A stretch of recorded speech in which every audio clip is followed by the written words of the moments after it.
नमस्कार। कभी कभी ना सबसे गहरी सबसे सच्ची भावनाएं सदियों पुरानी पंक्तियों में छिपी मिलती हैं।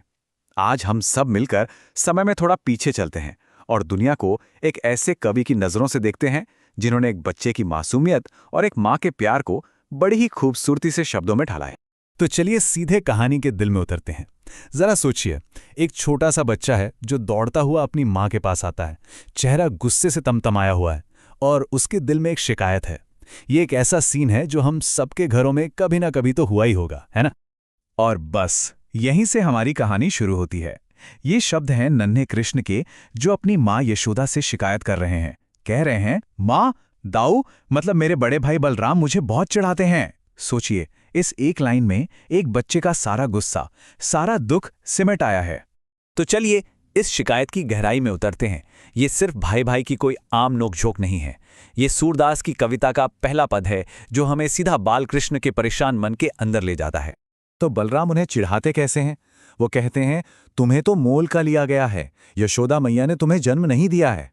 फिर वो पूछते हैं, तुम्हारे असली माता पिता हैं कौन? देखो, नंद बाबा गोरे, यशोदा मैया गोरी, और तुम इतने सांवले क्यों हो? अब ये ऐसी बातें हैं जो किसी भी बच्चे के दिल में तीर की तरह चुभ जाएं। और देखिए, बात यहीं खत्म नहीं होती। कृष्ण कहते हैं कि जब दाऊ ऐसा कहते हैं ना, तो बाकी सारे ग्वालबाल मतलब उनके दोस्त, वो भी मजा लेते हैं, चुटकी बजा बजा कर नाचते हैं और उन पे हंसते हैं। अब ये सिर्फ एक भाई का मजाक नहीं रहा, ये तो सबके सामने एक बेइज्जती बन गई है। कृष्ण अपनी पूरी निराशा में माँ से कहते हैं, तुमने तो बस मुझे ही मारना सीखा है, दाऊ को तो कभी डांटी भी नहीं। लेकिन यहां एक बहुत ही प्यारा मोड़ आता है। माँ यशोदा को अपने कान्हा के मुंह से ये गुस्से वाली मीठी बातें सुनकर और भी ज्यादा प्यार आता है। उनका वो गुस्सा उन्हें बहुत प्यारा लगता है। और फिर यशोदा वो बात कहती हैं जो कृष्ण के सारे डर दूर कर देती हैं। वो अपनी गायों की कसम खाकर कहती हैं, सूरदास जी कहते हैं, श्याम सुनो, मैं तुम्हारी माँ हूं और तुम मेरे बेटे हो। बस ये एक माँ का अपने बेटे के लिए सबसे बड़ा भरोसा है। तो सवाल ये उठता है कि आखिर कौन था वो कवि जिसने एक बच्चे के मन की ऐसी गहरी समझ को इतने सीधे और इतने सुंदर शब्दों में बांध दिया। चलिए मिलते हैं इन पंक्तियों के पीछे के महान कवि से।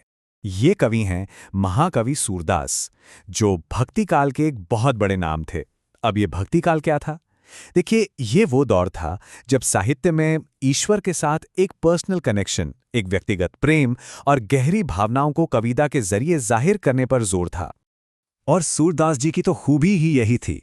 उन्होंने कृष्ण की बाल लीलाओं मतलब उनके बचपन के नटखट किस्सों और प्रेम लीलाओं का ऐसा जबरदस्त वर्णन किया है कि ऐसा लगता है मानो सब कुछ हमारी आंखों के सामने ही हो रहा हो। तो चलिए अब शिकायत से हटकर सूरदास की कविता का एक और पहलू देखते हैं। एक माँ का अपने बच्चे के लिए वो अनमोल प्यार जिसे हम वात्सल्य कहते हैं। यहाँ माँ यशोदा अपने कान्हा को सुलाने की कोशिश कर रही हैं। वो पालने को झुलाती हैं, उसे धीरे धीरे हिलाती हैं, उन्हें प्यार करती हैं और बस जो कुछ भी मन में आता है उसे लोरी की तरह गुनगुनाने लगती हैं। ये माँ होने का एक बहुत ही कोमल और सच्चा चित्र है। लेकिन कान्हा भी कम नटखट नहीं है। वो भी अपनी माँ के साथ खेल रहे हैं। कभी अपनी पलकें बंद कर लेते हैं जैसे कि सो गए हों, और कभी अपने होठ फड़फड़ाने लगते हैं। ये माँ और बेटे के बीच का एक बहुत ही प्यारा सा खेल चल रहा है। अब जब यशोदा को लगता है कि कान्हा सो गए हैं, तो वो चुप हो जाती हैं और सबको इशारे से शांत रहने को कहती हैं। और ठीक ठीक उसी पल कृष्ण कुलबुलाकर उठ जाते हैं। ये एक ऐसा पल है जिसे हर माँ बाप ने कभी ना कभी तो महसूस किया ही होगा।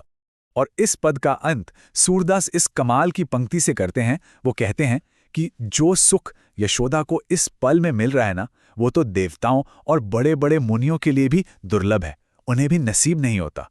मतलब एक साधारण माँ के प्यार को दिव्यता के शिखर पे पहुंचा दिया। तो अब जब हम उनकी कविता के जादू को इतना महसूस कर चुके हैं, तो आइए महाकवि सूरदास के जीवन और उनकी विरासत पर भी एक नजर डालते हैं। तो देखिए, सूरदास जी का जन्म हुआ था सन 1478 में रुनकता नाम के एक गांव में। वे महाप्रभु वल्लभाचार्य के शिष्य बने और उनकी सबसे प्रसिद्ध रचना है सूरसागर। सन 1585 में उनका निधन हो गया। सूरसागर के अलावा सूर सारावली और साहित्य लहरी भी उनकी बहुत ही महत्वपूर्ण रचनाएं हैं, जिन्होंने हिंदी साहित्य को वाकई में बहुत समृद्ध किया है। तो इन कविताओं का असली सार क्या है? सूरदास की बाल लीला आज भी इतनी प्रभावशाली क्यों लगती है? चलिए इसे समझते हैं। देखिए, सूरदास की महानता इसी बात में है कि उन्होंने कृष्ण की कहानियों के जरिए उन भावनाओं को छुआ है जो हम सब महसूस करते हैं। भाई बहनों की नोकझोंक हो, एक माँ का प्यार हो या बच्चों को पालने का सुख हो, ये सब कुछ। और ये कविताएं शानदार ढंग से ये दिखाती हैं कि दिव्यता को खोजने के लिए कहीं दूर जाने की जरूरत नहीं है, वो हमारे जीवन के सबसे आम और निजी पलों में ही मौजूद है, ठीक वैसे ही जैसे माँ यशोदा के प्यार में थी। और ये पूरी चर्चा हमें इसी एक सवाल पर सोचने के लिए छोड़ जाती है। सूरदास ने लगभग 500 साल पहले लिखा था, लेकिन क्या उनकी कविता आज भी हमारे दिलों के तारों को उसी तरह से छूती है? इस पर जरूर सोचिएगा।